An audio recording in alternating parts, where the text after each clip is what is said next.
क्या आप उस डिजायर के साथ आए हैं कि प्रभु मैं आपकी आवाज को सुन सकूं? तो क्या मैं आपकी आवाज को सुनने पाऊं? मैं आपकी नजरों से देखना शुरू कर दूं।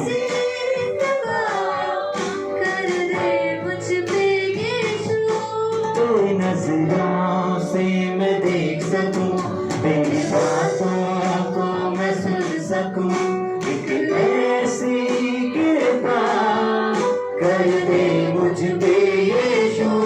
तेरी नजरों, हर एक जगह है, हर एक जगह है। और राखा टारा बाबा बाबा,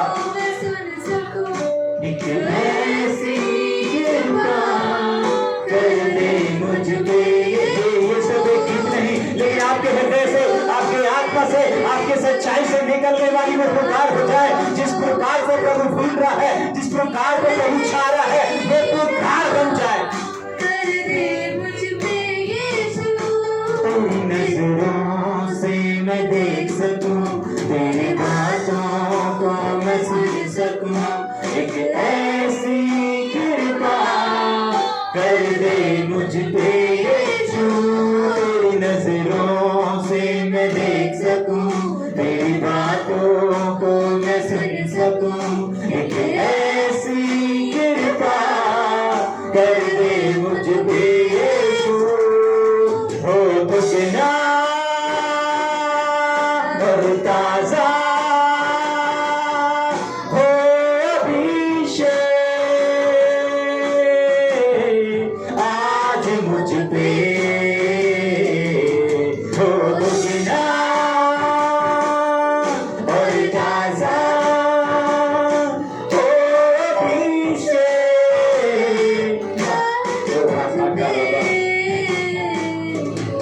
बारिश की तरह ओरा बादशाह खाला बाबा, अपने हाथों को उठा करके समर्पण के साथ देने पर अपने दोनों हाथों को उठा करके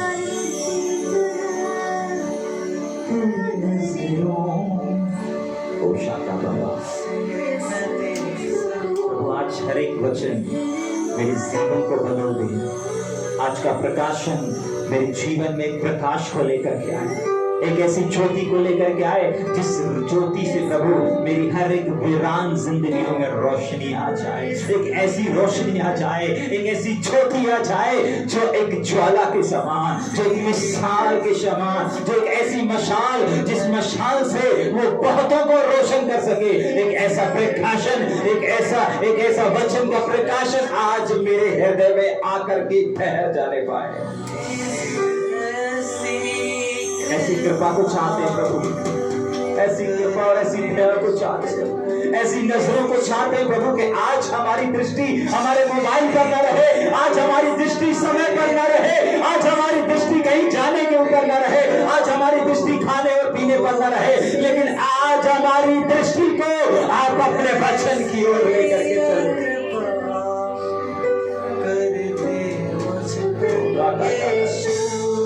तेरी नजरों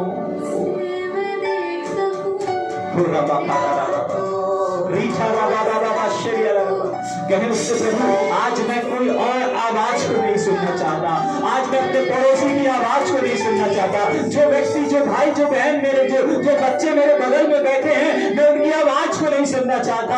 जो भाई बहन मेरे बगल में बैठ करके आज इस सभा को अटेंड कर रहे हैं, या जहां पर मैं हूं ऑनलाइन, उस जगह पर बहुत सारे लोग हैं, मैं आज किसी और आवाज को नहीं प्रभु, लेकिन आज मैं आपकी आवाज को सुनना चाहता हूं। वो आवाज जो आपने मेरे लिए रखा है प्रभु, मैं उस आवाज को सुनने पाऊं।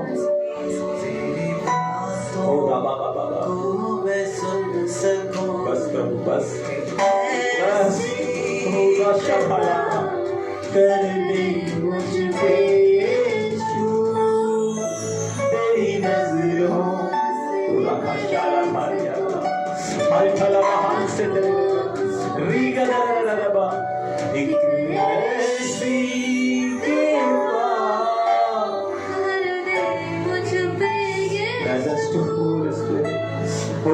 धन्यवाद प्रभु, हम आपका स्वागत करते हैं इस स्थान पर, इस मौजूदगी के लिए धन्यवाद, ऐसी इस मौजूदगी के लिए धन्यवाद, इस मौजूदगी के लिए आपका धन्यवाद।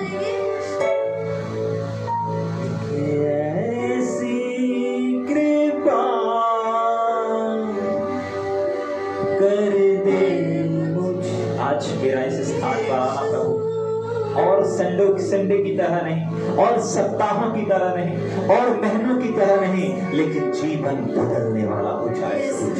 मेरे विचारों को बदलने वाला हो जाए, मेरी सोच को बदलने वाला हो जाए। ओ प्रभु, ऐसी कृपा। मैं जितनी देर यहाँ मौजूद हूँ प्रभु, और मैं जितनी देर आज आपकी वाणी को सुनता हूँ प्रभु, मैं अपने फोन को, मोबाइल को स्विच ऑफ करता हूँ प्रभु, ताकि मैं आपके साथ ऑन हो सकूं प्रभु। मैं सारे नेट को, सारे चीजों को बंद करता हूँ प्रभु, ताकि मैं अपने हृदय को आपके साथ खोल सकूं प्रभु। और मैं अपने मन के सारे दरवाजों को बंद करता हूँ प्रभु, ताकि मेरा हृदय, मेरा प्राण आपकी आवाज को सुनने और आपके वचन की ओर देखने के लिए प्रभु तैयार हो सके।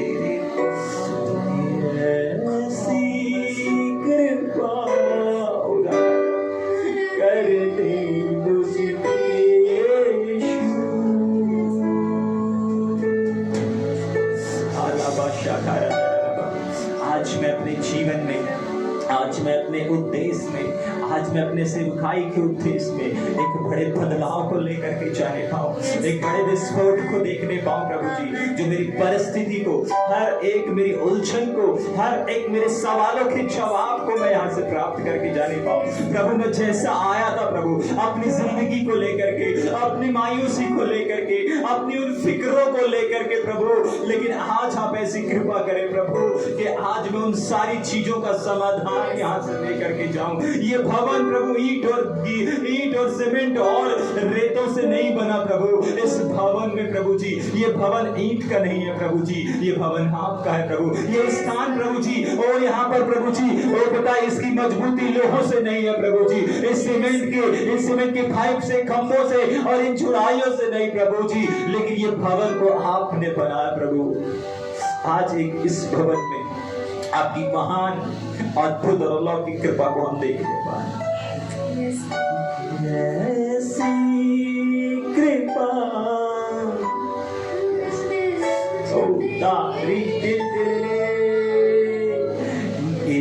ऐसी कृपा कर दे मुझ पे यीशु।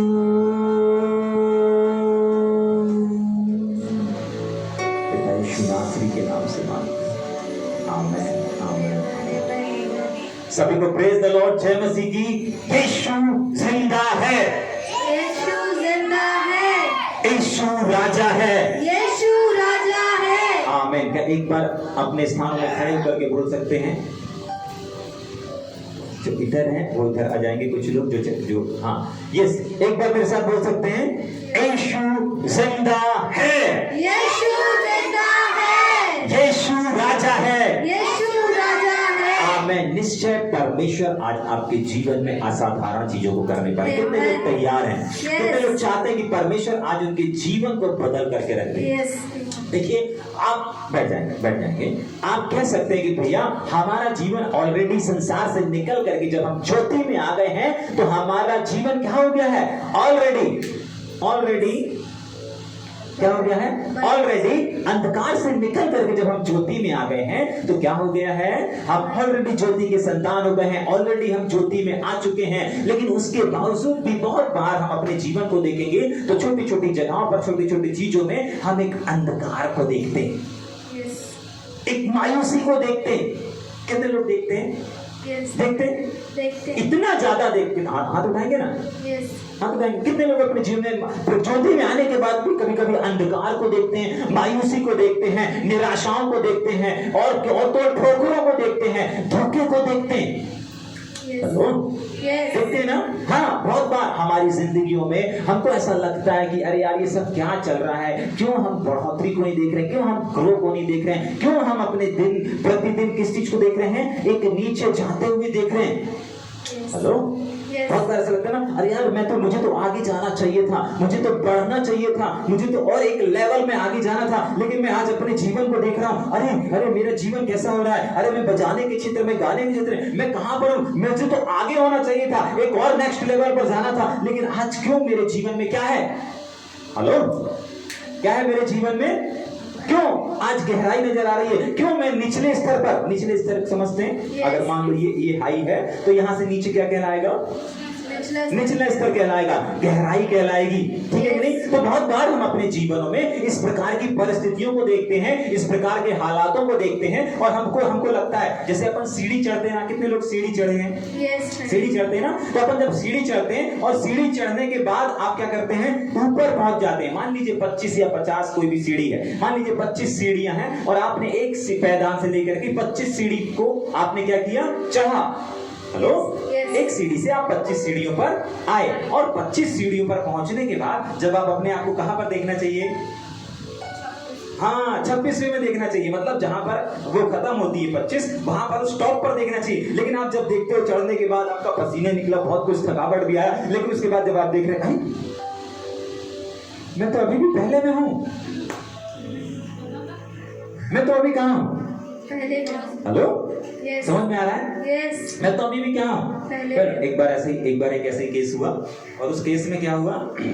एक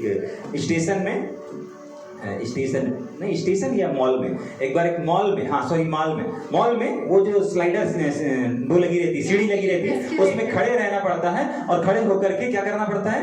ऊपर जाना पड़ता है। और उसी के बगल में एक नीचे आने की लगी रहती है, तो उससे क्या होना पड़ता है? नीचे आना पड़ता है। ठीक है कि नहीं? नीचे आने और ऊपर जाने की लगी। लेकिन एक लेडीज वहां पर क्या हुई? एक बहन, ठीक है कि नहीं? समझ गए कि नहीं? जवान बहन, ठीक है। एक जवान बहन क्या करी? जहां से उसको क्या करना था? ऊपर जाना था, लेकिन वो पता है कौन से वाले में खड़ी हो गई? जल्दी से आई और फटाफट 4-5 सीढ़ी चढ़ी और नीचे आने लगी। फिर चढ़ रही और फिर क्या आने लगी? फिर नीचे आने लगी। आपको मालूम है कुछ मसीहों की, कुछ विश्वासियों की दशा कुछ इसी तरह है।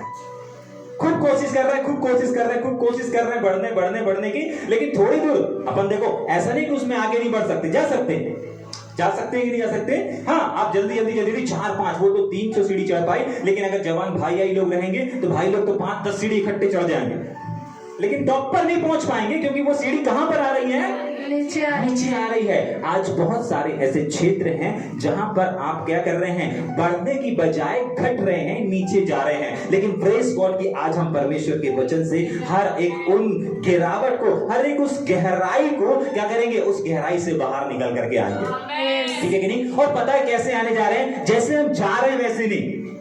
ठीक है कि नहीं? बहुत बार क्या होता है, आपने जो मॉल का उदाहरण देखा ना, तो मॉल में अगर एक लड़की जिस ड्रेस में सीढ़ी में कदम रखी है, ऊपर जाते जाते उसकी ड्रेस बदल जाएगी क्या? नहीं। सूट पहना है तो साड़ी में बदल जाएगी क्या? नहीं, ऐसा नहीं हो सकता। लेकिन आज हम एक ऐसी नींव को देखेंगे, एक ऐसी सीढ़ी को देखेंगे जो हमको नीचे तो ले जाती है, लेकिन जब हम उससे ऊपर आते हैं तो हम कुछ बदल करके आते हैं। तैयार है मेरे साथ में? तो जब भी आपको ऐसी सिचुएशन, ऐसे हालात नजर आए तो एक चीज याद रखिएगा, कितने लोगों ने कभी कोई मकान को खड़ा होते हुए देखा है?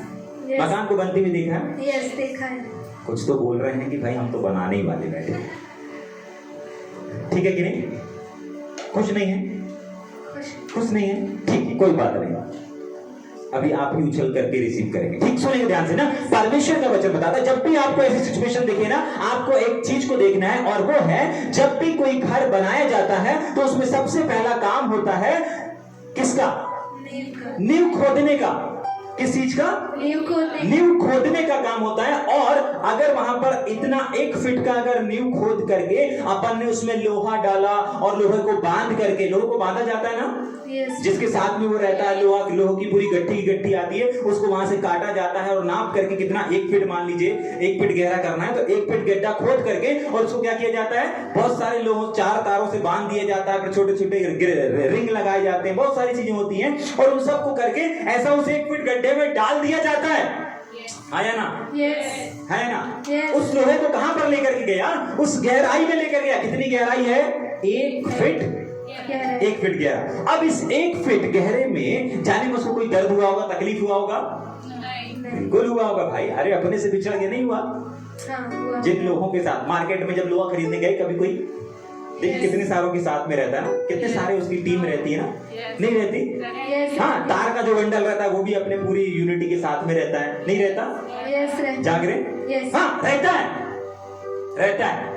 ठीक है, कोई बात नहीं। ठीक है, अपन ऑनलाइन वालों से बात करते हैं। सुनिए ध्यान से ना, परमेश्वर का वचन ऐसा बताता है कि अगर आपने 1 फीट गड्ढा खोद करके अगर 4 फीट 10 फीट का अगर चारों तरफ अपन ने क्या कर लिया, इमारत खड़ा कर लिया और उसमें स्लैब डाल दिया, तो वो क्या करेगा, हमें 4 दीवारी और आंधी तूफान से बस बचाएगा, लेकिन ना उसमें कोई मजबूती रहेगी, ना कोई उसमें पावर रहेगी, ना ही वो कभी किसी आंधी को झेल पाएगा, तूफान को झेल पाएगा। क्यों? क्योंकि उसकी जो नींव है वो क्या है, मजबूत नहीं है। ठीक दूसरी तरफ अगर आपको उसके ऊपर बनाना है तो आपको पहले जो बना है उसको हटाना पड़ेगा, थोड़ा सा नहीं परंतु पूरी तरीके से हटाना पड़ेगा। जो आपकी 10 फीट की, 15 फीट की या 5 फीट की जो भी दीवार है आपकी, उस सबको अलग करना पड़ेगा। उसके बाद फिर से नींव में काम करना पड़ेगा और उसके बाद ही आप वहां पर किसी चीज का निर्माण कर सकते हैं। आप उसको एक हाई लेवल पर लेकर के जा सकते हैं, यानी कि बेस से आप उसको पहली मंजिल से सेकंड मंजिल, थर्ड मंजिल यहां पर लेकर के जा सकते हैं। आपके ऊपर है। ध्यान सुनिएगा, आपको मालूम है ये नींव किस चीज को दर्शाती है, आपको मालूम है ये गहराई किस चीज को दर्शाती है,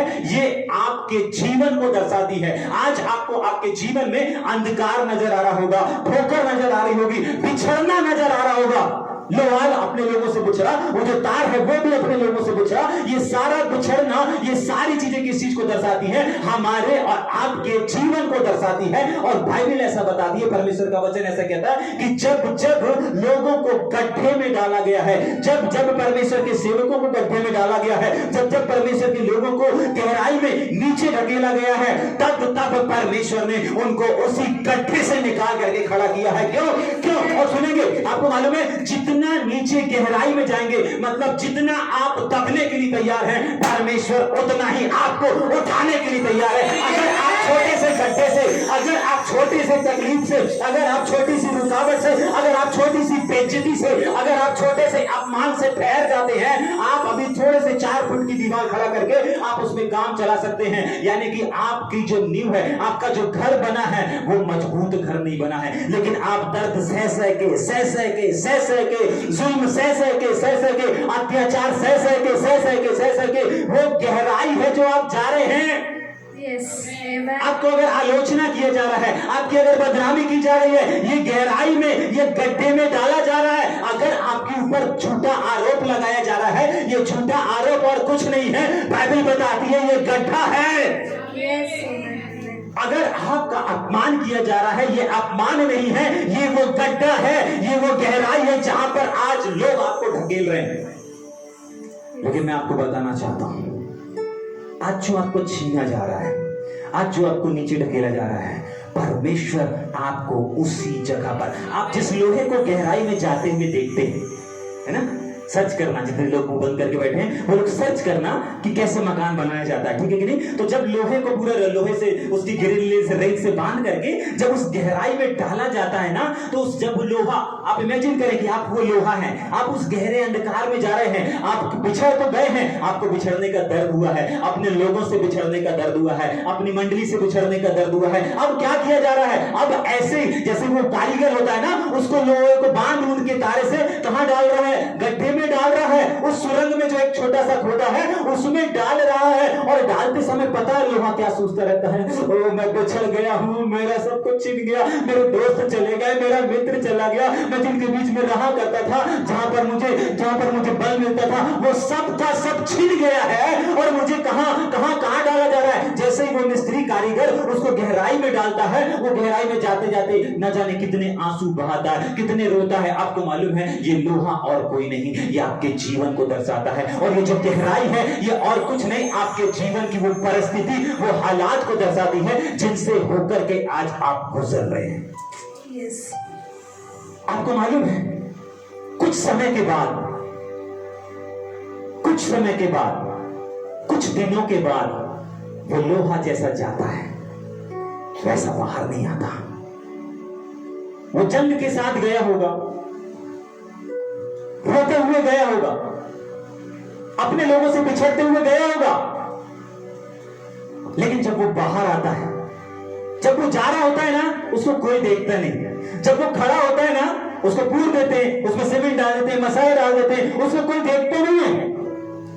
लेकिन आपको मालूम है एक दिन आता है जब उसको देखने के लिए जब उसको देखने के लिए लोग लाइन लगाते हैं। एक समय आता है जब बन जाता है, जब उसी गहराई से निकल करके वो लोहा एक नींव का, एक खंबे का, एक पिलर का काम करता है। उस पिलर को देखने के लिए, उस पिलर को डिजाइन को देखने के लिए, उस पिलर की रौनक को देखने के लिए लोग दूर दूर से आते हैं। आप देखिए आपके शहर में जो मॉल बना है, आप देखिए जो ताजमहल बना हुआ है, आप हर एक उस इमारत को देखिए जिस इमारत की नींव को खोदा गया है और गहरी खोदा गया है, उसको देखने के लिए लोग कहां से दुनिया भर से इकट्ठा होते हैं। यीशु नासरी के नाम से मैं इस बात की भविष्यवाणी करना चाहता हूं कि अगर आपके जीवन में कोई भी गड्ढा आया है, अगर आपको किसी से भी बिछड़ करके एक जगह पर डाल दिया गया है, अंधकार में डाला गया है, मैं परमेश्वर का बेटा होने के नाते इस बात की घोषणा करना चाहता हूं कि ये गड्ढा, ये गहराई और ये अकेलापन और ये अंधकार आपके जीवन में आने वाले दिन में, आज आपको कोई नहीं देख रहा होगा,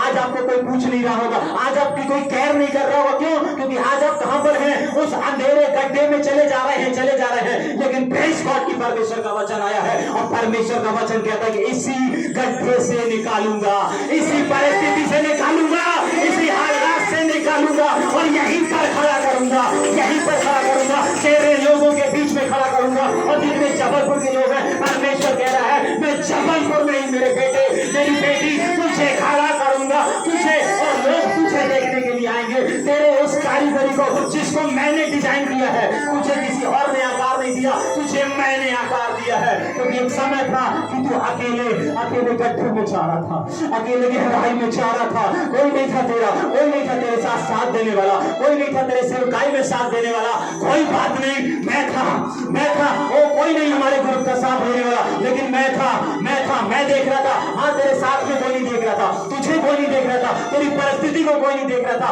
तेरे आंसुओं को कोई नहीं देख रहा था, लेकिन मेरे बेटे मैं देख रहा था। और अब मैं ही तुझे उसी नींव से निकाल करके एक सुंदर और एक ऐसा डिजाइन दूंगा जिस डिजाइन को देखने के लिए सारे जबलपुर के लोग आएंगे। और सिर्फ जबलपुर के लोग नहीं, परंतु पूरे भारत के लोग आएंगे। सिर्फ भारत के नहीं, परंतु पूरी दुनिया के लोग आएंगे। क्यों?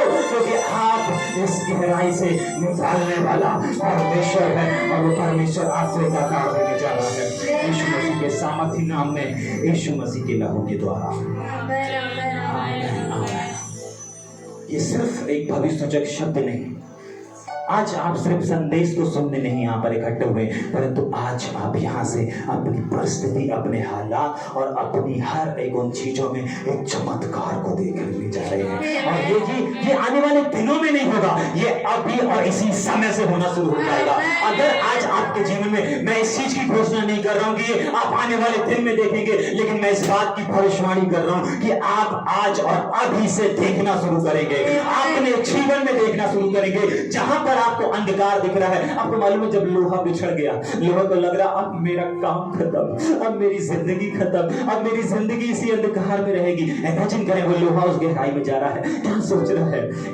अरे मेरे को तो झूठा आरोप लगा करके मुझे इस गड्ढे खोद करके मुझे डाल दिया गया। हो सकता है आपके सपनों को लोगों ने गड्ढे में डाल दिया,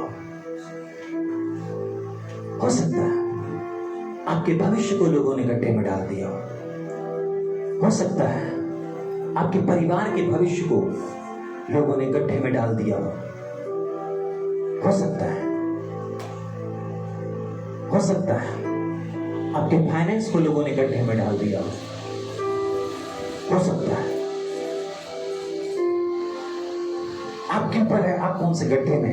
सोचें, विचार करें, आज आप किस गड्ढे में हैं, आज आप जिस भी गड्ढे में अपने आप को देख रहे हैं, विचार करें। मेरा परमेश्वर के लिए कोई गड्ढे मायने नहीं रखता। मेरे परमेश्वर के लिए अगर कोई मायने और महत्व रखता है तो वो आप हैं, वो आप हैं जिसे परमेश्वर उसी गड्ढे से निकालेगा। आपको लग रहा होगा परमेश्वर ये कोई व्यक्ति कर रहा है, मेरे साथ के लोगों ने ऐसा कर दिया है भैया,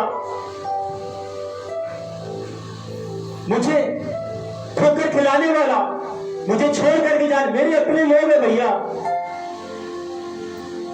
लेकिन परमेश्वर का वचन कुछ कहता है। उत्पत्ति की किताब एक वचन को पढ़ेंगे।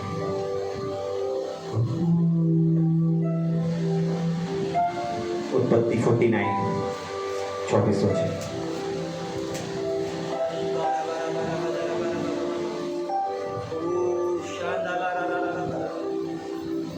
आज आप यहाँ जैसे आए थे, मैं स्पष्ट रीति से देख पा रहा हूँ, परमेश्वर भविष्य सूचक रीति से अभी और इसी समय मैं वचन नहीं पढ़वाना चाहता, लेकिन जब तक वचन नहीं, हम वचन के बिना कुछ नहीं कर सकते। हम भले एक या दो वचन को पढ़ेंगे, लेकिन हम वचन को पढ़ेंगे। कुछ प्रोफेटिक वर्ड परमेश्वर आज यहाँ स्वतंत्र और रिलीज करने जा रहा है। आज ये संडे सर्विस नहीं कहलाएगी, आज ये आपके जीवन को बदल देने वाली सर्विस कहलाएगी। आज बहुत सारे लोगों को रोका गया कि वो यहाँ तक ना पहुँच सके, लेकिन प्रेज़ गॉड कि आप यहाँ पर बैठ गए, आप यहाँ पर पहुँच गए हैं। आज के बाद आप पहले जैसे नहीं रहेंगे। मैं चाहता हूँ कि एक वचन पढ़ा जाए, उसके बाद हम आगे देखेंगे। यस, उत्पत्ति की किताब उसका 49 और उसका 24 वचन। उत्पत्ति 49 का 24। पर उसका धनुष दृढ़ रहा और उसकी बाँह और हाथ याकूब के उसी शक्तिमान परमेश्वर के हाथों के द्वारा फुर्तीले हुए, जिसके पास से वह चरवाहा आएगा जो इज़राइल की चट्टान भी ठहरेगा। हाँ, सुनिए ध्यान से, ये वचन हमको बताता है किसके लिए लिखा हुआ है। यहाँ पर ये वचन हम सब जानते हैं, थोड़ा सा बोलेंगे किसके लिए लिखा हुआ है। यहाँ पर किसके लिए लिखा हुआ है? हाँ, याकूब के पुत्रों के लिए। कौन बना था प्रधानमंत्री, किसके लिए लिखा हुआ है? 31 अध्याय से किसकी कहानी शुरू होती है, किसको गड्ढे में डाला गया था, हम सब जानते हैं। अभी देखेंगे आगे उदाहरण को हम देखेंगे, लेकिन पहले इस चीज को समझेंगे। आपको पता है यहाँ पर जो व्यक्ति है, यहाँ पर जो परमेश्वर का जन है, उसके सामने, ठीक है, जो भी व्यक्ति है, ठीक है, उसके सामने एक शत्रु है, और एक नहीं परंतु अनेक शत्रु है, और बहुत सारे शस्त्रों के साथ में। किसके साथ में? शस्त्रों के साथ में है। और वो क्या कर रहा है? उस शस्त्र से उसके लिए गड्ढा खोद रहा है, उसके लिए विनाश का गड्ढा खोद रहा है, उसकी बर्बादी का गड्ढा खोद रहा है, आलोचना का गड्ढा खोद रहा है, बदनामी का गड्ढा खोद रहा है, उसके परिवार को तबाह बर्बाद करने का गड्ढा खोद रहा है।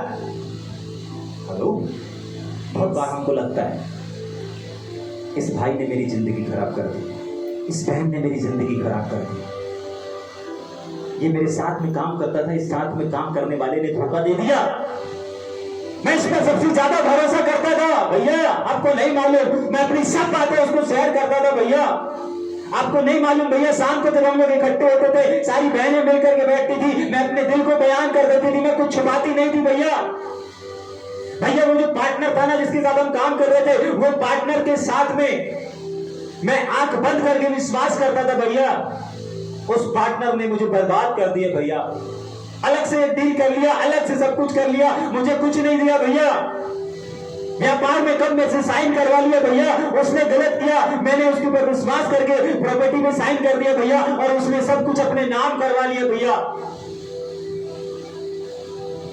आपको लग रहा हो इस जवान ने मेरे साथ गलत किया, इस जवान बहन ने मेरे साथ गलत किया, इस परिवार के लोगों ने मेरे साथ गलत किया, हमारे लीडर ने हमारे साथ गलत किया। भैया आपको नहीं मालूम, हम ईमानदारी के साथ चल रहे थे, हम वफादारी के साथ चल रहे थे। भैया आपको नहीं मालूम, हमारे लीडर ने हमारे साथ गलत किया। चर्च की दशा ऐसी हो चुकी है। सुने के ध्यान से, आपको लग रहा होगा ऐसा। भैया उसको शैतान ने इस्तेमाल किया। भैया उसने शैतान को इस्तेमाल किया, उसने मेरी जिंदगी बर्बाद कर दिया। बहुत सारे लड़के लोग बोलते हैं भैया उस लड़की ने, मैं उस लड़की के चक्कर में था। भैया अब मेरा कोई सपना नहीं रहा। भैया अब मेरा कोई अपना नहीं रहा। भैया वही मेरी जिंदगी थी, वही मेरी बंदगी थी, वही मेरा जुनून था, वही मेरा जीवन था। भैया आपको नहीं मालूम, वो बर्बाद करके चली गई। आपको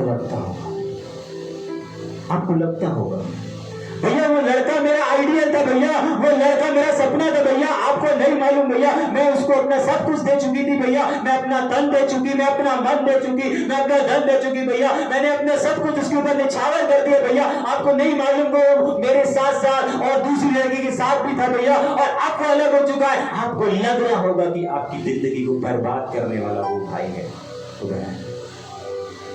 आपको लग रहा होगा कि आपकी जिंदगी में आंधी और तूफान और इन गड्ढों को लाने वाला कोई एक पर्सन है, कोई एक व्यक्ति है, और आप उसके प्रति नेगेटिविटी को भी रखे होंगे। नहीं भैया मैं उससे कभी बात नहीं करूंगा, नहीं भैया मैं कभी उसके साथ हाथ नहीं मिलाऊंगा, कभी मैं उसका साथ नहीं दूंगा, कभी मैं उसके बगल में खड़ा नहीं होऊंगा, कभी मैं उससे मिलने नहीं जाऊंगा। भैया आप ऐसा सोच के रखे होंगे, आपको लग रहा हो, लेकिन मैं आज आपको बताना चाहता हूं,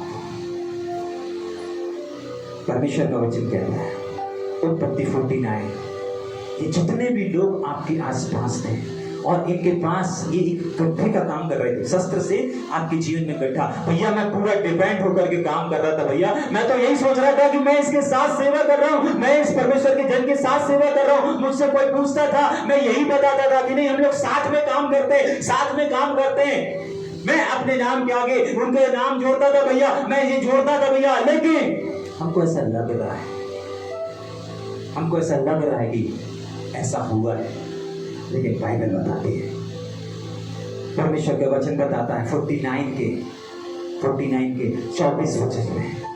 वापस पढ़ेंगे क्या? पर उसका धनुष दृढ़ रहा, उस शत्रुओं का धनुष, शत्रुओं का तीर हाँ दृढ़ रहा, मजबूत रहा। सफल हुआ कि नहीं हुआ? हुआ भैया। मैंने विश्वास किया, धोखा मिला भैया, मैंने उसके ऊपर डिपेंड था भैया, अपमान मिला भैया, मेरे को हर जगह से ठोकर मिली भैया, मुझे जहां मैंने वहां गिराया गया भैया। सफल रहा वो धनुष, दृढ़ रहा, मजबूत रहा, सफल रहा। उसके आगे और उसकी बाह और हाथ, उसकी बाह और हाथ याकूब के उसी शक्तिमान परमेश्वर के हाथों द्वारा फुर्तीले हुए। क्या हुए? फुर्तीले हुए। क्या हुआ? और उसकी अगर ये तलवार है, ये भाला है और ये वो शस्त्र है जिससे मैंने क्या किया? आएंगे जल्दी से आएंगे। मान लीजिए मैं विलन हूं, ये मेरे साथ काम कर रहे हैं, इधर देखिए, ये मेरे साथ काम कर रहे हैं। परमेश्वर का वचन कहता है कि ये मेरा हाथ है, ये मेरी बाह है, और मैंने इस तलवार से, इस भाले से इनके जीवन में क्या किया? इनको, ये बढ़ रहे थे, इनको गिराने के लिए, इनको करने के लिए मैंने क्या किया? इनके सामने गड्ढा खोदा। ये मेरे ऊपर विश्वास करके मेरे साथ काम कर रहे हैं, मेरे साथ सब कुछ कर रहे हैं, लेकिन क्या हुआ? मैंने इस शस्त्र से क्या किया? इनके लिए गड्ढा खोदा, और गड्ढा खोदने के बाद इनको क्या कर दिया? गिरा दिया। अब ये नजर नहीं आ रहे। बहुत सारे लोग हैं ऐसे जो पहले साथ में नजर आते थे, लेकिन अब नजर नहीं आ रहे। जाग रहे? क्या लिखा है? और उसकी बाह और हाथ याकूब के उसी शक्तिमान परमेश्वर के हाथों क्या लिखा है? परमेश्वर क्या लिखा है? ये हाथ जिससे गड्ढा खोदा जा रहा था, ये हाथ जिससे क्या किया जा रहा था, इसके लिए, इस जवान के लिए जो आगे बढ़ रहा था, क्या किया? गड्ढा खोद करके इसको उस गहराई में गिरा दिया गया। अब इस भाई को क्या लग रहा है? इस भाई को लग रहा है कि भैया, अभिषेक भैया ने, अरे मैं जिनके साथ में था, बराबर चल जाता था, उसने मुझे क्या कर दिया? मेरे लिए गड्ढा खोद के सारे रास्ते बंद कर दिए, मुझे इस अपमान के गड्ढे में, बेइज्जती के गड्ढे में, मेरी रुकावट के गड्ढे में आज मुझे डाल दिया। भैया ऐसा लग रहा है, आज बहुत सारे लोगों को यही लग रहा है, लेकिन मैं आपको बताना चाहता हूं, आपको आज जिस गड्ढे में गिरे हैं, उस गड्ढे में आपको ले जाने वाला, हो सकता है आपको कोई व्यक्ति नजर आ रहा होगा। जैसे इस भाई को कौन नजर आ रहा है? कौन नजर आ रहा है? ये नजर आ रहा है, अभिषेक भैया नजर आ रहे हैं कि अभिषेक भैया ने इस भाई के जीवन में गड्ढा खोद दिया और ये उस गड्ढे में गिर गया। लेकिन सच्चाई ये नहीं है। सच्चाई वो है जो लास्ट में लिखा हुआ है। क्या लिखा है? ये बाह और ये हाथ किसका है? शत्रु जरूर है, लेकिन उसका कंट्रोल किसके हाथ में है? उस पर शक्तिमान, जोर से बोलेंगे, उस सर्वशक्तिमान परमेश्वर के हाथ में है, जिसको परमेश्वर इस्तेमाल कर रहा है। आपको लग रहा है कि भैया क्या हुआ? इस भाई ने, इस बहन ने मेरे को इस्तेमाल किया है, मेरा फायदा उठाया है और मुझे गड्ढे में डाल दिया है। मैं आपको बताना चाहता हूं कि लोगों ने आपका इस्तेमाल नहीं किया इस गड्ढे पे डालने के लिए, परंतु आपके परमेश्वर ने उन लोगों का इस्तेमाल किया है आपको इस गड्ढे में जाने देने के लिए, ताकि परमेश्वर उसी गड्ढे से आपको उठा करके खड़ा करे और महान करे। बहुत बार परमेश्वर आपको लगेगा नहीं भैया, अभिषेक भैया ने गलत किया, उस बहन ने गलत किया, भैया उस भाई ने गलत किया, मेरे परिवार के लोगों ने गलत कर दिया। लेकिन मैं आपको बताना चाहता हूं कि वो गलत नहीं है, वो परमेश्वर के हाथ में है। और ये गड्ढा जो आज आप देख रहे हैं, ये गड्ढा इसीलिए है कि आपको परमेश्वर जिस गड्ढे में आपको डाल दिया गया, उसी गड्ढे से परमेश्वर उठा करके खड़ा करे। क्योंकि जब तक आप जाएंगे नहीं, आपको मालूम है ये व्यक्ति गया कैसे था, आपको मालूम है ये व्यक्ति गया कैसे था।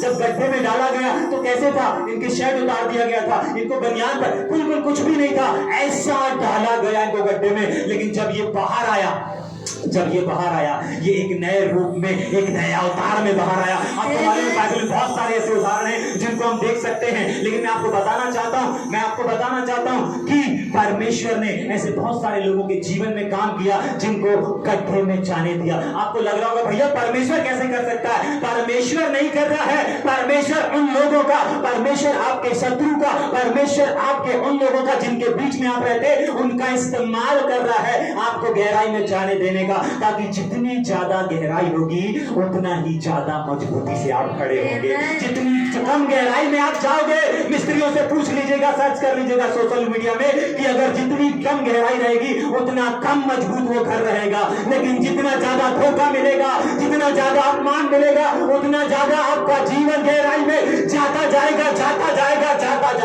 हर एक बदनामी, हर एक आलोचना वो 1 फुट गड्ढे को दर्शाती है कि आप 1 फुट और नीचे चले गए हैं, 2 फुट और नीचे चले गए हैं। 3 बार आपका अपमान किया गया, 4 बार आपका अपमान किया गया, आपके सिर को नीचा कर दिया गया। आपके अपने लोग बोलने लगे, अरे भैया क्यों उनके पास जा रहे हो, क्यों उनसे मिलने जा रहे हो, आपको पूछ नहीं रहे हैं, आपको देख नहीं रहे हैं, आपको समय नहीं देख रहे हैं। उस भाई को मालूम है, उस भाई को मालूम, जिसके पास ये प्रकाशन है, उसको मालूम है कि मैं जितने बार अपने आप को डील कर रहा हूँ, जितने बार मैं धोखा खा रहा हूँ, उतने बार मैं और गहराई में जाते जा रहा हूँ। क्योंकि मेरा उठने का समय आने वाला है। मैं जितना गहराई में जाऊंगा, उतना गहराई जाके उतना मेरे जीवन की नींव मजबूत होकर के बाहर निकलेगी। और जब बाहर निकलेगी ना, तो उसमें एक इमारत कायम नहीं रहेगी, 2 इमारत कायम नहीं रहेगी, लेकिन 17 मंजिल, 18 मंजिल, 20 मंजिल और जितनी चाहे हम ऊंचाइयों पर जा सकते हैं। लेकिन ऊंचाइयों पर जाने से पहले हमको गहराई में जाना पड़ेगा।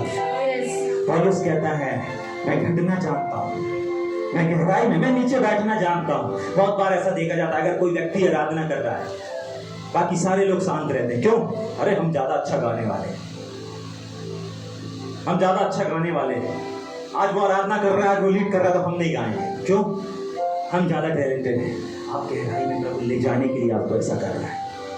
आप जितना ज्यादा गहराई में जाएंगे, उतना मजबूत आपका मसीह जीवन होगा। और अगर नहीं जाएंगे गहराई में ना, पता है क्या होगा? थोड़ा सा आंधी, थोड़ा सा तूफान, जो हमने पिछले सप्ताह सीखा था कि थोड़ी सी आंधी आई, थोड़ा सा तूफान आया, और क्या हुआ? पूरे के पूरे जीवन को तहस नहस कर दिया। परमेश्वर आपके जीवन को तहस नहस नहीं करना चाहता। आपको मालूम है, जो आज थोड़े से संकट में, थोड़ी सी मुसीबत में, थोड़ी सी परेशानी में रुक जाते, भैया तुम जानो, तुम्हारा काम जाने, हमसे नहीं हो पाएगा, हम नहीं जा पाएंगे भैया, आगे नहीं जा पाएंगे, आप संभालो भैया, आप अपने काम को संभालो, हम नहीं जाना चाहते, हम नहीं आएंगे भैया, चर्च नहीं आएंगे, हमसे नहीं हो पाएगा। क्यों? क्या हो गया? अरे भैया बहुत फजल हो गया। आपको मालूम है क्या होगा? परमेश्वर अब तो शुरू किया था आपको गहराई में लेकर के जाना, अब तो आपके जीवन में न्यू खोजना शुरू किया था। अब आपको नजर जरूर आ रहा होगा, जोश नजर आ रहा होगा, महिमा नजर आ रहा होगा, आपके साथ जो काम कर रहा है वो नजर आ रहा होगा। इसकी वजह से नहीं आऊंगा भैया, नहीं कोई वो मेरे से अच्छा तो बात नहीं करता भैया, आपको नहीं मालूम, मेरे से जेब में से नहीं करता भैया, मेरे को माइक नहीं देता, बंद माइक पकड़ा दिए थे भैया, मेरे को बंद माइक पकड़ा दिए थे, मैं कहा मैं आराधना में नहीं खड़ा हूंगा भैया। ठीक है कि नहीं? अभी तो शुरू किया था प्रभु ने गहराई में लेकर के जाने के लिए। आप गहराई में, जो पीछे हट गए वो गहराई में नहीं गए। समझ में आ रहा है? Yes. पौलुस कहता है, मैं गहराई में जाना जानता हूँ, मैं नीचे जाना जानता हूँ, क्योंकि मुझे मालूम है मैं जितना नीचे जाऊंगा उतना ही ऊंचा और उतना ही मजबूत मैं बनाया भी जाऊंगा, उतना ही ऊंचा और उतना ही मजबूत मैं बनाया जाऊंगा। अगर ये आवाज आप सुन रहे हैं और आज आप अपने जीवन में किसी भी प्रकार के गड्ढे को देख रहे हैं, ये जो यूसुफ है, इसको किसने गड्ढे में डाला? उसके भाई। हाँ, आज आपके अपने लोगों ने आपको गड्ढा खोदा होगा, मैंने बोला ना, आपको लग रहा होगा मेरे परिवार का लोग, अरे यार मेरा भाई है, अरे यार मेरी बहन है, अरे यार मेरे चाचा है, अरे यार मेरी चाची है, अरे यार मेरी अम्मा है, अरे यार मेरा अम्का है, अरे यार मेरा दादाजी है, अरे यार मेरे पापा है, अरे यार मेरी मम्मी है। लेकिन यही मम्मी ठोकर का कारण बन रही है, यही पापा ठोकर का कारण बन रहे हैं, अरे यही तो आलोचना का कारण बन रहे हैं, यही तो बदनामी का कारण। ये कुछ कारण नहीं है, गड्ढे हैं आपके जीवन में। इनके तो यूसुफ की किसने किस किस के भाइयों ने गड्ढे में डाला था? भाइयों ने। परिवार है कि नहीं है? परिवार है कि नहीं है? उसके परिवार ने उसको गड्ढे में डाल दिया। आपको भी हो सकता है आपके परिवार में किसी ने किसी गड्ढा खोद करके रखा होगा, आपके पापा ने आपके लिए गड्ढा खोद के रखा होगा, आपकी मम्मी ने। भैया ये लोग तो हमको जीवन देते हैं, हाँ जीवन देते हैं, लेकिन बहुत बार जाने अनजाने इनको नहीं मालूम रहता, यही आपके जीवन में गड्ढे भी खोदते। भैया हमारा भाई है, हमारी इच्छा का वादा करता है, नहीं, बहुत बार भाई लोग भी गड्ढे खोद देते हैं, बहन लोग भी बदनामी के गड्ढे खोद कर किसी के साथ चली जाती हैं। समझ पा रहे हैं इस बात को? परमेश्वर चाहता है आप इस जगह पर जाएं, इस गड्ढे में जाएं। आपको लग रहा होगा कि इसने किया, उसने किया, मेरे पापा ने किया, मम्मी ने किया, भाई ने किया, चाचा ने किया, दोस्त ने किया, साथ में सेवा करने वालों ने गड्ढा कर दिया भैया, और उस गड्ढे में पड़ा हुआ। कोई बात नहीं, पड़े रहिए। उस गड्ढे को खोदने वाला वो नहीं है, उसके हाथ नजर आ रहे होंगे, लेकिन उसकी बाह और उसका कंट्रोलिंग परमेश्वर के हाथ में है। उसका कंट्रोलिंग परमेश्वर के हाथ में है। और परमेश्वर आपको नहीं मालूम कि ये गड्ढा क्या करेगा। आपको लग रहा है मैं तो अंधकार में चला जा रहा हूं। बहुत बार मालूम है लोग अंधकार को देख करके अपने जीवन में डिसीजन ले लेते हैं। आज के बाद मैं किसी से बात नहीं करूंगा, आज के बाद मैं किसी से शेयर नहीं करूंगा, आज के बाद मैं अपने दिल को किसी के सामने ओपन अप नहीं करूंगा, मैं अपने मन को ओपन नहीं करूंगा, मैं आज के बाद सबसे दूरियां बना लूंगा। ये डिसीजन ले लेते हैं। जैसे ही अंधकार में प्रभु ले जाना चाहता है, प्रभु भी कह रहा था यार मैं इसको गहराई में ले जा रहा, ये क्या डिसीजन ले रहा है? चुपचाप गहराई में जाओ ना, मेरे अधीन में होना, चुपचाप गहराई में जाओ, ठहरो, धीरज धरो, मैं बढ़ाऊंगा, यही इसी जगह खड़ा करूंगा, कहीं और दूसरी न्यू में नहीं। इधर जा रहे हो तो यही खड़ा करूंगा, स्थान छोड़ने की आवश्यकता नहीं पड़ती। यही गहराई में जा रहा हूं ना, यही खड़ा करूंगा। समझ में आ रहा है? परमेश्वर का वचन क्या था? यूसुफ को गड्ढे में डालने वाले, यूसुफ के लिए गड्ढा खोदने वाले उसके अपने लोग थे। उसके बाद क्या हुआ? उसके बाद क्या हुआ? लड़की का गड्ढा, बोलेंगे ना? यस। लड़की का गड्ढा नहीं मिला? यस मिला। भाइयों ने तो गड्ढा खोदा ही खोदा, थोड़ा आगे बढ़ के चले गए, प्रभु में बना रहा। थोड़े दिन बाद, कुछ दिन बाद क्या हुआ? एक और गड्ढा मिला और उसमें फटाक से गिर गए। नहीं गिरे? बोले भैया कहाँ पे विचार किया, कहाँ गड्ढे में गिरा? गिर गया। कहाँ, क्यों, कैसे गिरा? कैसे गिरा? जेल में पाया गया। समझ में आ रहा है? yes. वो उसमें सम्मिलित नहीं हुआ, उसने कुछ किया नहीं उस लड़की के साथ, लेकिन उसके बावजूद भी वो वहां व्यभिचार के गड्ढे में नहीं गिरा, तो जेल के गड्ढे में गिरा। वो आरोप उसको कहां लेके गया? जेल में। आगे लेके गया क्या? बढ़ोतरी में लेके गया? नहीं, वो गड्ढा उसको व्यभिचार का जो झूठा आरोप था, आपको भी लगाया जाता ना बहुत बार, इस बहन ने ऐसा बोला, उस भाई ने ऐसा बोला, अरे तेरे को मालूम है, तेरे को काला बोला। एक बार हम लोग के साथ में ऐसी घटना हुई, किसी भाई को, जबकि वो अच्छा गोरा व्यक्ति है, उसको बोल दिया कि तेरे को वो बहन काला बोल रही थी। अब मेरे को ऐसा लगा, सुन के टहल कर तो ठंडा हो गया। मैंने कहा यार उस भाई को थोड़ा तो दिमाग लगाना चाहिए कि वो खुद गोरा है। अब किसी ने उससे बोल दिया कि नहीं वो बहन ना तुमको काला बोल रही थी, कि वो काला कलूटा है। यार थोड़ा सा तुम सेंस रखो कि कोई कुछ भी बोले, पीला बोलेगा तो कि मैं पीला हो जाऊंगा, लाल बोलेगा तो कि मैं लाल हो जाऊंगा, भूरी आंखें बोले तो मेरी आंखें भूरी हो जाएंगी। परमेश्वर का जन है, वो सेवक है। उस सेवक को किसी ने बोल दिया कि भैया वो आत्मिक बहन ना आपको काला कलूटा बोल रही थी। बस अब मैं उस बहन से बात नहीं करूंगा, उसके साथ सेवा नहीं करूंगा मैं, अब मुझे उससे कोई मतलब नहीं है, मुझे काला बोल दिया है, बस दूरियां। हेलो वो भाई, जबकि अगर काला होता तो चलो उसको डाउट भी होता, भाई यार मैं थोड़ा सा सावधान हूं, बोल दिया होगा, चलो बाबा की बात करेंगे ना। लेकिन गोरा, लाइट की भी जरूरत नहीं अंधकार में उसको, ठीक है कि नहीं? इतना गोरा सेवक था, लेकिन फिर भी हेलो झूठा आरोप। क्या कह रहा? वो गड्ढे में नहीं गया, उसने वहां से बोला गड्ढे से बाहर निकल के भाग लिया, लेकिन यूसुफ खड़ा रहा। यूसुफ था ना? हाँ यूसुफ खड़ा था, यूसुफ खड़ा था। उसको जेल का गड्ढा मंजूर था, जेल का गड्ढा गया। और जेल लेके कौन गया पता है? मित्र लोग गए। आरोप किसने लगाया? साबित किसने किया? गवाही किसने दी? उसके मित्र लोगों ने किया। जाग रहे? आपको भी मित्री लोग हैं जो गड्ढे में ढकेलेंगे, मित्री लोग हैं जो आपको लेकर के जाएंगे, लेकिन जैसे जा रहे हो वैसे ऊपर नहीं आओ। ये यूसुफ जिस गड्ढे में गया, जिस परिस्थिति में गया, जिन हालातों में गया, मैं आपको बताना चाहता हूं वैसा बाहर नहीं आया। अगर वो जेल की ड्रेस में नीचे गया, वो जेल की ड्रेस में बाहर नहीं आया, परंतु वो राजा बनने की ड्रेस में बाहर आया। हो सकता है उसके सर के ऊपर जेल की टोपी रही होगी, लेकिन उस जेल में भी उसकी हुकूमत चल रही थी। बाइबल बोलती है, परमेश्वर का वचन बताता है कि सबको जो जेलर थे, अधीक्षक थे, वो सब उसकी बात मानते थे और उसके अधीन में रहा करते थे। याद रखिए, हर एक गड्ढा आपके जीवन का आपको नीचे दबा करके नहीं रखेगा, लेकिन आपको ऊंचाई पर ले जाने के लिए आ रहा है। अगर परमेश्वर आपको गहराई में जाने दे रहा है, अगर परमेश्वर आपको आलोचना में जाने दे रहा है, अपमान में जाने दे रहा है, तिरस्कार में, अगर आप रात में रो रहे हैं, रात भर जाग रहे हैं कि आज आपके साथ कोई नहीं खड़ा है, कोई बात नहीं, ये वो गहराई है जिस गहराई में आपको ले जाने वाला परमेश्वर है। हाँ, लोगों के माध्यम से ले जा रहा होगा, हाँ किसी भाई के द्वारा ले जा रहा होगा, हाँ किसी ग्रुप के द्वारा ले जा रहा होगा, लेकिन मैं आपको बताना चाहता हूँ कि ये जो गहराई है, ये गहराई में जाने के लिए अलाउ किया है अपने परमेश्वर ने, ताकि परमेश्वर आपको वहीं पर उठा करके खड़ा करे, वहीं पर बलवान करने जा रहा है। एक और व्यक्ति को देखते हैं, एक और व्यक्ति के जीवन को देखते हैं, जिसका नाम है अय्यूब। जिसका नाम क्या है? अय्यूब। और अय्यूब के जीवन में भी बहुत सारे गड्ढे खोदे गए। कौन से गड्ढे खोदे गए? सब कुछ छीनने वाले गड्ढे। उसके जीवन में जो कुछ भी हो रहा था, जितने लोग भी खबर लेकर के आ रहे थे, सबको स्टोरी मालूम है क्या? वचन नहीं पढ़ेंगे, सही रहेगा। हाँ, तो सबको स्टोरी मालूम है। अय्यूब के ऊपर जब संकट आया, जब उसके जीवन में परमेश्वर ने अलाउ किया था, विश्वास करते हैं, परमेश्वर ने अनुमति दिया था। शैतान बोलता है, भाई तूने बहुत लगा के रखा, कोई बात नहीं, खोल देता हूँ, ठीक है। उसके बाद फिर गड्ढे खोदना शुरू हुए, तो जितने भी सूचना आ रही थी, अरे ये हो गया, अरे ये सैनिक हो गया, जितने भी ये सब क्या थे, एक एक फुट गड्ढे खोदते जा रहे थे, एक एक फुट गड्ढे खोदते जा रहे थे, और वो उस गहराई में जाता जा रहा था, लेकिन वो यही गाते जा रहा था, निर्भर हूं मैं तुझ पर प्रभु, आसरा मेरा तू ही प्रभु।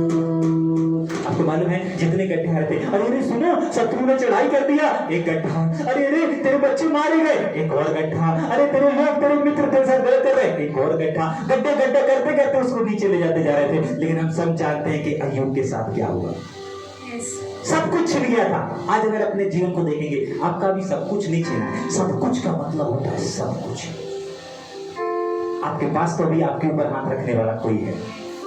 अगर पापा नहीं है तो मम्मी है, मम्मी नहीं है तो मामा है, मामा नहीं है तो मामी है, मामी नहीं है तो चाचा है, चाचा नहीं तो नानी है, नानी नहीं तो दादा है, कोई ना कोई है। आपका भी सब कुछ नहीं छीना है, आपका भी सब कुछ नहीं छीना है। कोई दोस्त नहीं है तो लीडर है, लीडर नहीं है तो कोई दोस्त है। आपका सब कुछ नहीं छीना है। जब परमेश्वर सब कुछ छिन जाने वाले व्यक्ति के साथ उसको उठा करके खड़ा कर सकता है, उससे कहीं बहुमूल्य और उससे ज्यादा कीमत रखने वाले आप लोग हैं, जिनसे परमेश्वर प्यार करता है। समस्या यह है कि उसके प्यार, उसकी मोहब्बत, उस गहराई से मोहब्बत करना सीखें। हम उस गहराई से भाग जाते हैं, हमको उस गहराई से लिपटना है, उस गहराई में आनंद, लेकिन हम उस गहराई से भाग जाते हैं। हमें उस गहराई में डूबना है, हमें उस गहराई का आनंद लेना है, क्योंकि ये काम करने वाला परमेश्वर है। हम उस गहराई से भाग जाते हैं, हम उस गहराई में जाना नहीं चाहते, लेकिन परमेश्वर ले जाना चाहते हैं। जिस किसी के भी माध्यम से ले जाए, परमेश्वर ले जाना चाहता है। यूसुफ गया, अय्यूब भी गया, एक और व्यक्ति है। बहुत सारे ऐसे किरदार हैं, लेकिन एक और व्यक्ति है, दाऊद को हम सब जानते हैं। दाऊद को यहाँ पर इसका सब कुछ छिन गया, आपका बहुत कुछ नहीं छिना। दाऊद के अगर जीवन को देखेंगे तो दाऊद तीसरा उदाहरण है। उसको तो लोगों ने क्या किया, उसके अपने परिवार में, उसमें सिर्फ उसके भाई लोग शामिल नहीं थे, लेकिन कौन शामिल था? पूरा का पूरा परिवार शामिल था। उसके पापा ने कहा था ना शामिल नबी से, अरे वो तो ऐसा ही है। क्या है वो? ऐसा ही है। समझ में आया? हो सकता है आज आपका परिवार का कोई एक सदस्य नहीं, परंतु पूरे के पूरे परिवार शामिल होगा आपके लिए गड्ढा खोदने के लिए, ग्रुप का कोई एक व्यक्ति नहीं होगा, पूरा ग्रुप ही आपके लिए गड्ढा खोद रहा होगा। चर्च का कोई एक व्यक्ति नहीं होगा, पूरा चर्च ही आपके लिए गड्ढा खोद रहा होगा। जान रहे आप जिस ग्रुप में हैं, उस ग्रुप का कोई एक व्यक्ति नहीं, परंतु पूरा ग्रुप ही आपके लिए गड्ढा खोद रहा होगा। जाते जाइए, जाते जाइए, जाते जाइए उस गड्ढे में, क्योंकि आपके निकलने का, आपके उठने का समय आ रहा है। क्यों आ रहा है? क्योंकि परमेश्वर का वचन आ रहा है। मैं विश्वास करता हूँ कि परमेश्वर का वचन बेवजह नहीं आता। हम गलती कर सकते हैं, लेकिन परमेश्वर का वचन गलती नहीं कर सकता। हम लोग कभी कभी किसी के घर में बेवजह चले जाते हैं, समय बेसमय चले जाते हैं, लेकिन परमेश्वर का वचन समय और असमय नहीं जाता, वो अपने राइट टाइम पर आता है। उसने अपने हर एक चीजों को करने के लिए एक निर्धारित समय रखा हुआ है। और जब ये वचन आया है ना, तो ये समय आपके पढ़ने का ही है, ये समय आपको उठा करके खड़ा करने का ही है, ये समय आपको, ये समय आपका है, ये समय आपके रोने का नहीं है, ये समय आपके आंसू बहाने का नहीं है, लेकिन ये समय है उस गहराई में जाने का। उस चीज से भागे नहीं, उस बीमारी से भागे नहीं, उस धोखे से भागे नहीं, उस अपमान से भागे नहीं, उस परिस्थिति से भागे नहीं, क्योंकि ये परिस्थिति का गड्ढा, ये धोखे का गड्ढा परमेश्वर के नियंत्रण में है, परमेश्वर के कंट्रोल में है। दाऊद को डाला गया, यूसुफ अय्यूब को तो लोगों ने, मित्रों ने डाला, लेकिन दाऊद की अगर जीवन को देखेंगे, दाऊद को तो पूरे के पूरे फैमिली ने डाला। हो सकता है आपको, आपके परिवार का कोई एक व्यक्ति नहीं, ग्रुप का कोई एक व्यक्ति नहीं, चर्च का कोई एक व्यक्ति नहीं, लेकिन पूरा का पूरा ग्रुप ही आपके विरोध में होगा। लेकिन मैं आज आपको बताना चाहता हूँ, जाते जाइए, बहते जाइए उस गड्ढे में। ये गड्ढा आपको वहां रहने नहीं देगा, ये गड्ढा आपको उस परिस्थिति में रहने नहीं देगा। आज जिन लोगों ने आपको गड्ढे में डाला है, आज जो हाथ आपको उस गड्ढे की ओर लेकर के गए हैं, जिन हाथों ने वो गड्ढा को खोदा है, चाहे आपके साथ वाले हो, कोई भी क्यों ना हो सकता है, याद करेंगे उस गड्ढे को खोदने वाले को, याद करेंगे, जाग रहे हैं। लेकिन यीशु नासरी के नाम से मैं इस बात की भविष्यवाणी करना चाहता हूँ कि जो लोग आज आपको नीचे लेकर के गए हैं, जो लोग आपको गहराई में लेकर गए हैं, वही लोग आने वाले दिन में आपको ऊंचा उठता हुआ देखेंगे। यीशु नासरी के नाम से, यीशु मसीह के लहू के द्वारा। आज हो सकता है आपने उन हाथों को देखा होगा, उन लोगों को देखा होगा कि ये मुझे कहाँ ले जा रहा है, मैं इसके ऊपर विश्वास करता था, मैं इसके ऊपर भरोसा करता था, ये मेरे साथ क्या कर दिया इसने, ये मेरे साथ क्या कर दिया। आपको लग रहा होगा कि मैं ऐसा कौन सा प्यार और कैसी मोहब्बत उड़ेलना बाकी रह गया था, कि मैं ऐसी कौन सी चाहत और कैसे हार्ट को खोल करके रख दूं जो इसके साथ मैंने नहीं किया। धन पैसा, तन मन धन सब कुछ दिया, लेकिन इसने मेरे साथ क्यों कर दिया, आपको नहीं मालूम, कोई बात नहीं, मत मालूम करो, लेकिन आपके परमेश्वर को मालूम है। वही लोगों के भी, वही लोग आपको आने वाले दिन में ऊंचा उठता हुआ देखेंगे, उसी गड्ढे से निकलता हुआ, उसी गड्ढे से बाहर आता हुआ। और जिस प्रकार दाऊद उस गड्ढे में था, परिवार के गड्ढे में था, आलोचना के गड्ढे में था, एक चरवाहे के गड्ढे में था, लेकिन मैं आपको बताना चाहता हूँ, जब दाऊद बाहर आया तो कैसे बाहर आया, राजा बनकर के बाहर आया। जब यूसुफ बाहर आया तो कैसे बाहर आया, जब अय्यूब बाहर आया तो कैसे बाहर आया। बाइबल बताती है कोई दुगनी चीजों को लेकर के बाहर आया, कोई राजगद्दी को लेकर के बाहर आया, और कोई को अपने जीवन में राजमुकुट सिंहासन को लेकर के आया।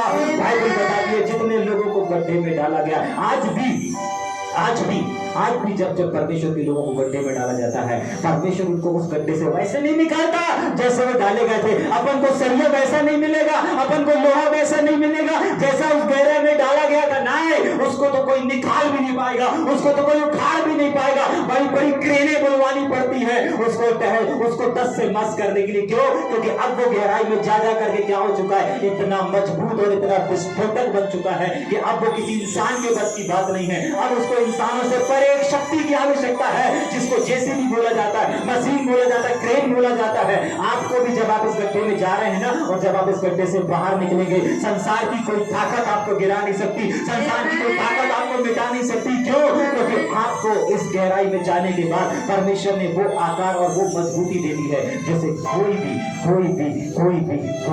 हिला नहीं पाएगा, गिरा नहीं पाएगा। आज आपके पास जो समय है ना, वो समय गहराई में जाने का समय है। आज आपके पास जो अवसर है ना, वो अवसर आपको एंटरटेनमेंट के लिए नहीं है, लेकिन आज जो परमेश्वर ने आपको समय दिया ना, वो गहराई में जाने का समय दिया है। गहराई में जाने का समय है। सिर्फ बाइबल के अंदर नहीं, कितने लोग हैं जो भारत के अब्दुल कलाम जी को जानते हैं? Yes. कितने लोग? आपको मालूम है अब्दुल कलाम जी को भी उनका परिवार, जब मैं उनके परिवार का अध्ययन करता था, उनका परिवार एक मध्यम वर्ग का था, गरीबी से गुजर रहा था, आलोचना से गुजर रहा था, एजुकेशन नहीं था, एजुकेशन नहीं था। सच्ची घटना है, हम सब जानते हैं अब्दुल कलाम जी को। Yes. हाँ, उनका परिवार नॉर्मल परिवार, हमसे भी शायद निचले स्तर का परिवार, कोई सफलता नहीं। क्या थी? असफलता। आप तो फिर भी कहीं कहीं सफल हो गए, लेकिन उनके जीवन में कोई सफलता नहीं, असफलता थी। आप तो बहुत बार सफलता को देख रहे होंगे, लेकिन वो असफलता को देख रहे थे। लेकिन आपको मालूम है, वही भारत के पहले मिसाइल के निर्माणकर्ता बने। Yes. इतनी सारी गरीबी को झेल करके, इतने सारे गरीबी के गड्ढे को झेल करके, हो सकता है आज आपके गड्ढा में गरीबी होगा, फाइनेंस का गड्ढा होगा जो खाली है, हाँ? लेकिन परमेश्वर ने उस गरीबी की परिस्थिति से, उस गरीबी के गड्ढे से निकाल करके आज कैसे जानते हैं? उनको एक महान व्यक्ति के रूप में जानते हैं।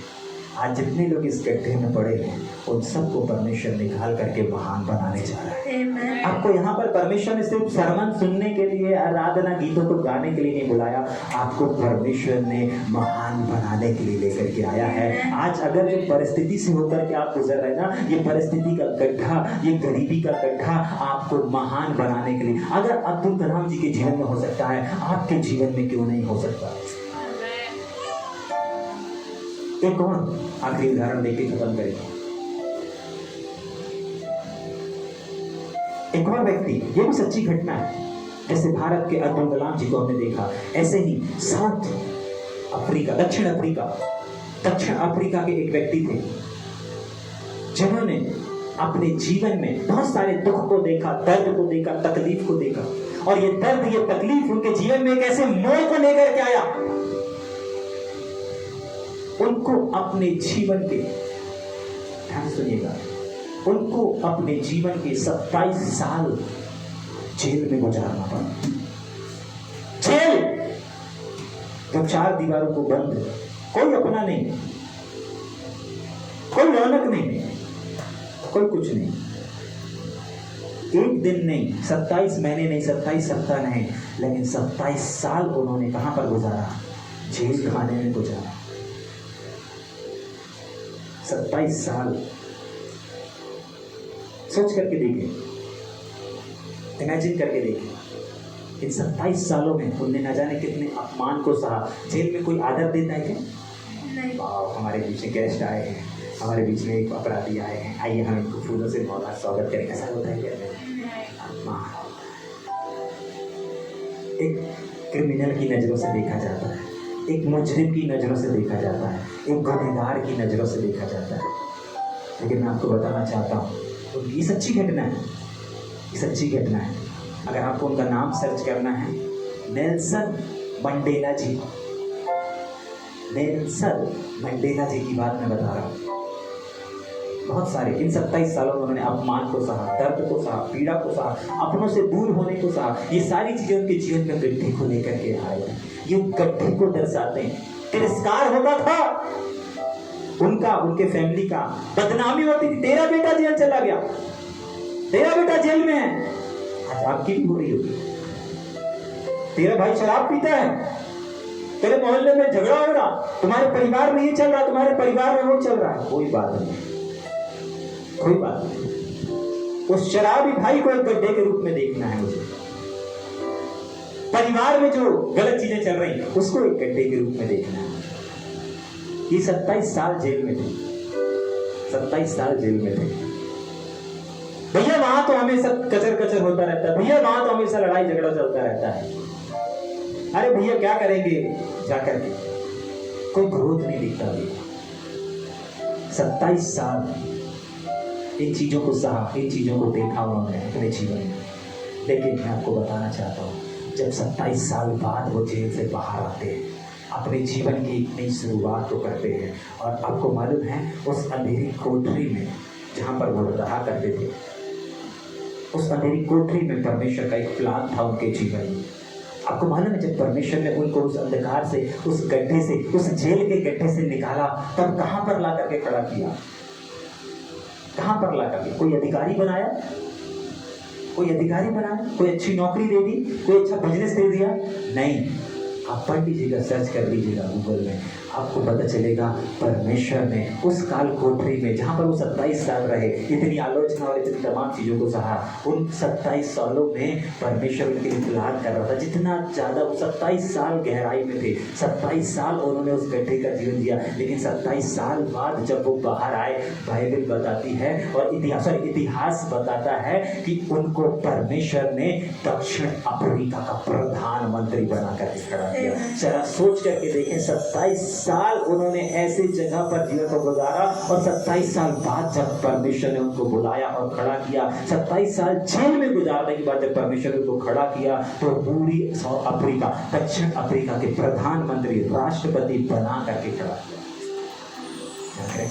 हो सकता है, हो सकता है, हो सकता है हमारे बीच में ऐसे लोग होंगे जिन्होंने अपने जीवन में 27 साल काम किया होगा, 27 साल पल्लेदारी किया होगा, 27 साल मजदूरी किया होगा, 27 साल बोझे को ढोया होगा, 27 साल झूठे बर्तन मांजे होंगे, 27 साल लोगों के झूठन साफ करके, लोगों के कपड़े धो करके, चाय बेच करके, मजदूरी करके, पल्लेदारी करके, ये 27 साल उन्होंने उस जेल के समान गुजारे होंगे। लेकिन परमेश्वर इस बात को बता रहा है कि जब 27 साल सजा काटने के बाद जब मेरा परमेश्वर उसको व्यक्ति को, इस नेल्सन मंडेला जी को उठा करके उस अफ्रीका का प्रधानमंत्री बना सकता है, तो 27 साल जब आपने अपने जीवन के उस काम के क्षेत्र में गुजार दिए हैं, ओ राबा खाशा खाला राबा, परमेश्वर इसी समय हमारे बीच में से भाई लोग हैं जिन्होंने अपने जीवन के 27 साल काम में दे दिए। 27 साल कहां पर दे दिए? व्यवसाय में दे दिए। 27 साल दूसरों की नौकरी करने में दे दिए। 27 साल वहां पर दे दिए। लेकिन प्रेज गॉड, ये भविष्यवाणी उस भाई के लिए है और हर एक उस व्यक्ति के लिए जिन्होंने अपने 27 सालों को,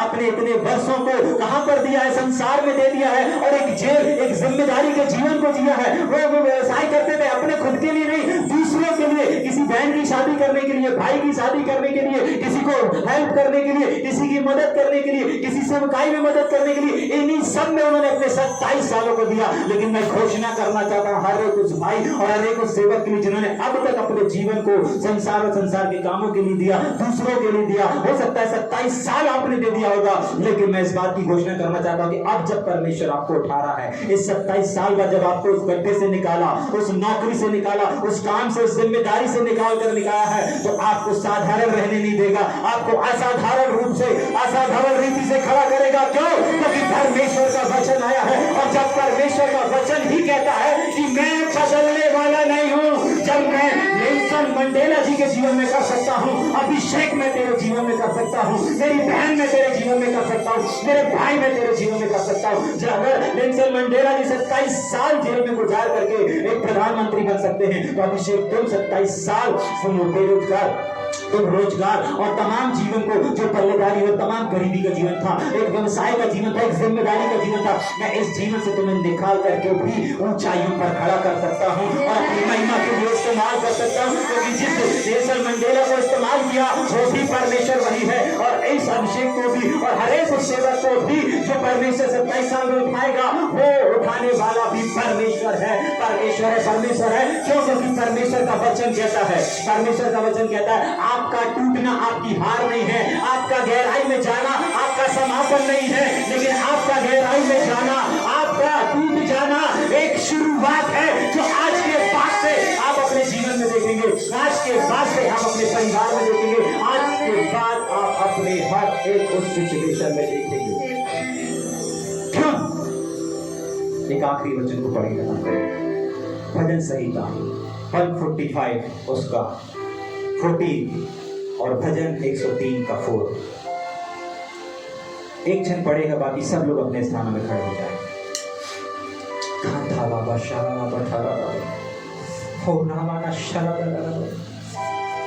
एक जन पढ़ेगा, बाकी सब आंखों को बंद करके अपने स्थान में खड़े हो जाएंगे। हम प्रार्थना में जा रहे हैं, हम इन्हीं वचन के अनुसार स्वतंत्र करेंगे इन चीजों को। हर एक वो प्रोफेटिक वर्ड जो आपके कानों से आपके हृदय में गया है, आपके विवेक में नहीं, इंटरटेनमेंट के लिए नहीं, लेकिन आपके हृदय में, जो आपके हृदय को बदल करके रख दे। अगर आप तक पहुंच गया है, वो वचन है, वो बीज है, उस बीज को कोई पत्थर, कोई चीज दबा नहीं सकती। वो फल लाएगा, वो फल लाएगा। आप उसको फलता हो देखो, अपने खुद के जीवन में देखो।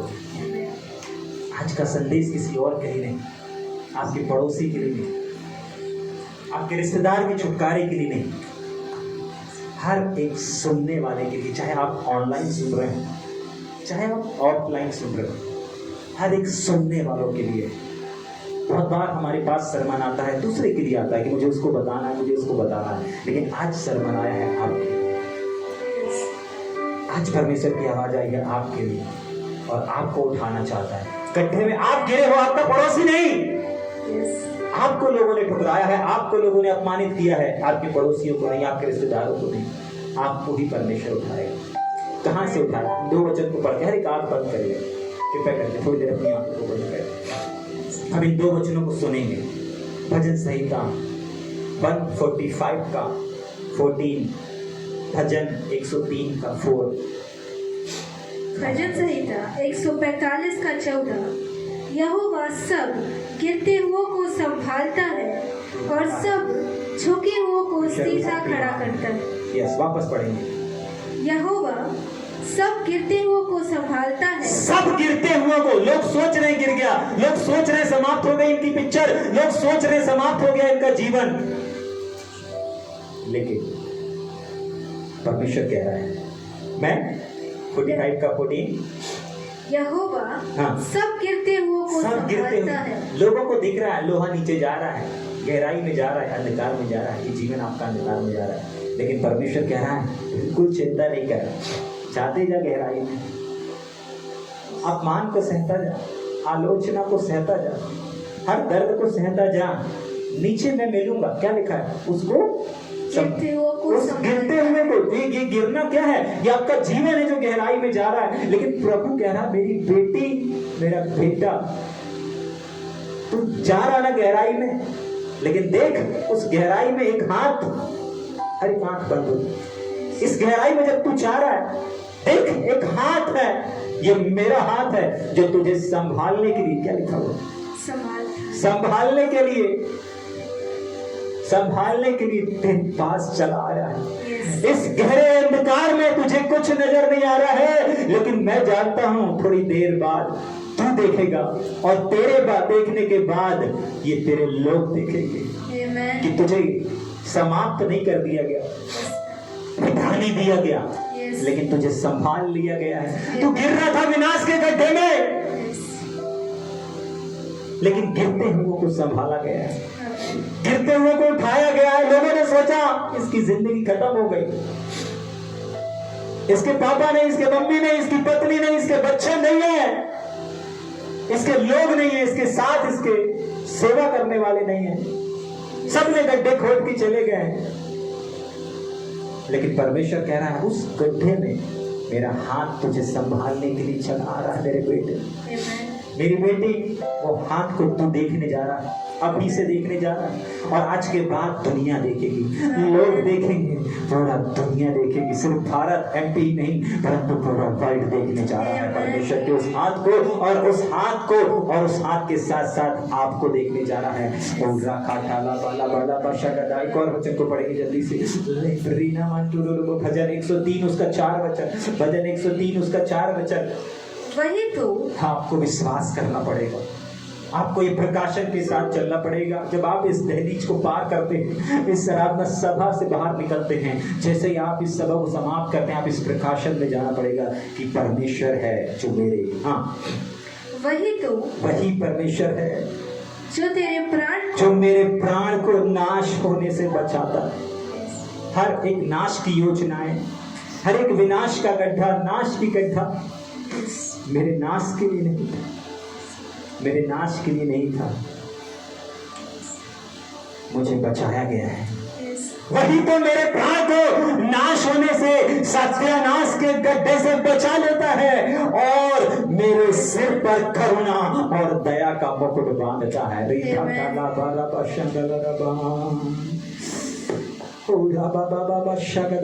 हर एक जन इस समय प्रार्थना करें उसकी करुणा और दया के लिए।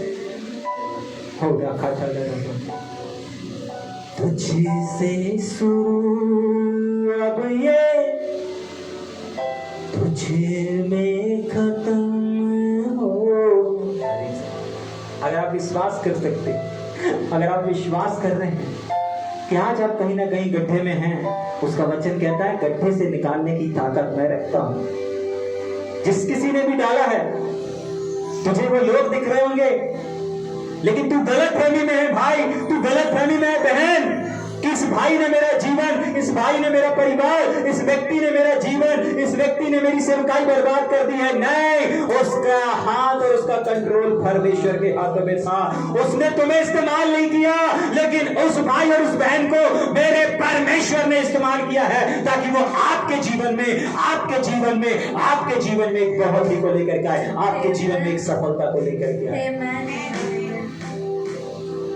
तुझसे शुरू अब ये तुझे में खत्म हो। तुझसे शुरू अब ये। अगर आप अभी अपने जीवन को इस प्रकाशन के साथ जीना चाहते हैं कि आप शीघ्र उस गड्ढे से निकल करके अपने भरोसे, अपने फेथ को अपने परमेश्वर को दे दें। आशा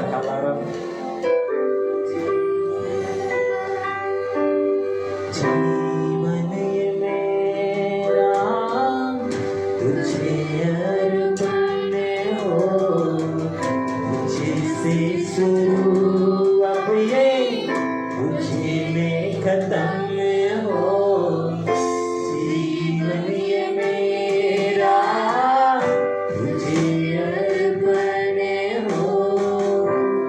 तू भला है,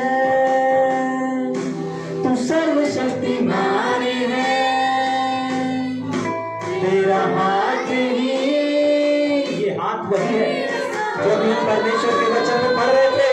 उस गहराई में, उस गड्ढे में और कोई हाथ नजर नहीं आएगा, सिर्फ और सिर्फ परमेश्वर का हाथ है जो आपको उस गड्ढे से निकाल के सहारा देगा, खड़ा करेगा। और जब आप इस गीत को गा रहे हैं, उसका हाथ उस गड्ढे में पहुंच चुका है, आपकी परिस्थिति के गड्ढे में, आपके धोखे के गड्ढे में, आपके खेत के गड्ढे में, आपके हर एक सिचुएशन के गड्ढे में आप अकेले नहीं हैं, उसका हाथ पहुंच रहा है। मेरा सहारा तू भला है, तू सर्वशक्तिमान है, तेरा हाथ ही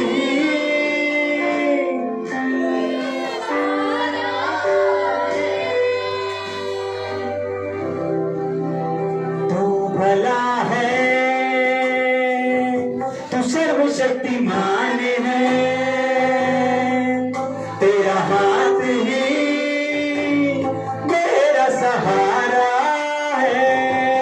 तू भला है, तू सर्वशक्तिमान है।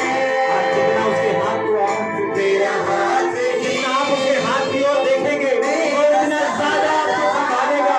परमेश्वर चाहता है इस गड्ढे की परिस्थिति में, इस गड्ढे के जीवन में आप परमेश्वर के हाथ की और अपनी दृष्टि को लगाने पाए, अपनी दृष्टि को करने पाए। तेरा सहारा तू भला है, तू सर्वशक्तिमान है, तेरा हाथ ही तेरा सहारा है। तू भला है, तू सर्वशक्तिमान है,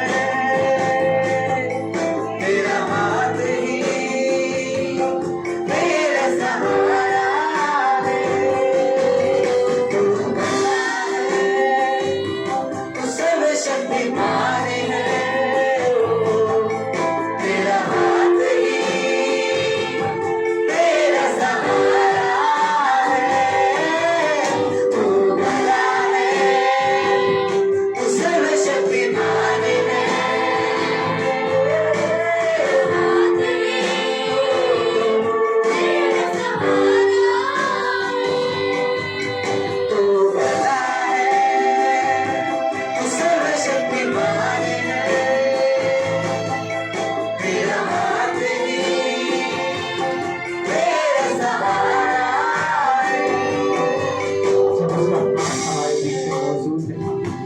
जब उसका हाथ हमारे उठाने के लिए तैयार है, क्या आप अपने हाथों को उठा करके उसको कह सकते हैं?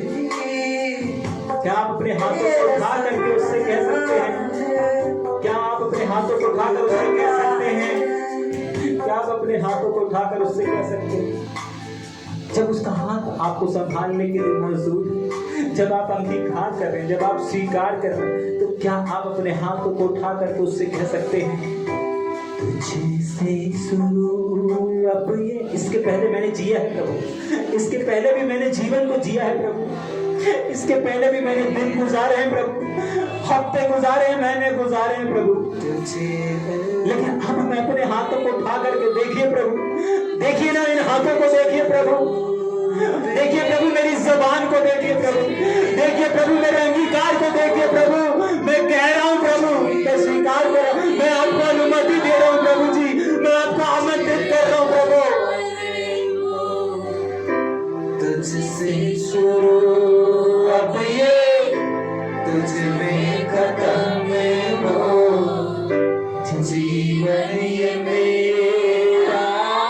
देखिए प्रभु, इन हाथों को देखिए प्रभु, मैं अपने हाथों को उठा कर कह रहा प्रभु, ये जीवन अब तुझको अर्पण हो जाए, अर्पण हो तुझ में।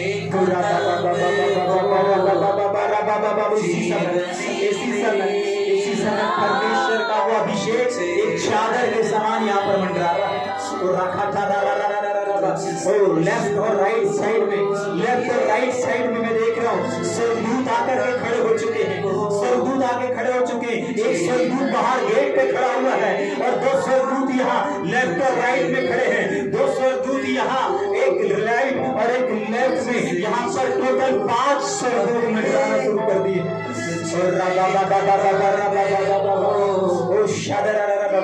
एक स्वर्गदूत को मैं देख रहा हूँ कि वो बीच में आना चाहता है, मुझे नहीं मालूम इस समय बीच सेंटर में कौन है, लेकिन एक स्वर्गदूत खड़ा है कि वो बीच में आके खड़ा होना चाहता है। इस हॉल के बीच सेंटर में एक स्वर्गदूत खड़े होने के लिए वेट कर रहा है। मुझे नहीं मालूम कौन है जो अपने हृदय को कठोर करके रखा है, मुझे नहीं मालूम कौन है जो अपने हृदय को कठोर करके रखा है, लेकिन वो स्वर्गदूत वेट कर रहा है। वो छठवां स्वर्गदूत वेट कर रहा है।